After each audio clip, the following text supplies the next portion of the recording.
Так, доброе утро. 4 июля 2023 года. Погода города Санкт-Петербург. Погода у нас вообще в конец испортилась, мне кажется.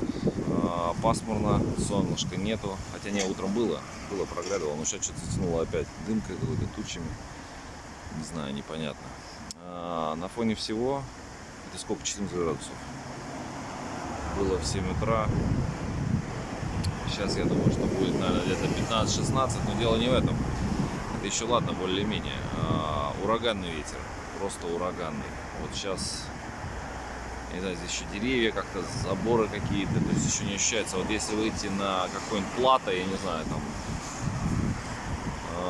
свободное достаточно пространство, там просто вообще аж можно, не знаю, руки раздвинуть и тебя понесет куда нужно.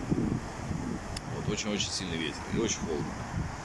Поэтому это надо вот это учитывать обязательно. Так, что сегодня севленького интересненького? Сегодня день салата Цезаря. Обалденный салат, всеми любимый, большинством любимый. Миллионы людей, я тоже не постесняюсь, любят его, причем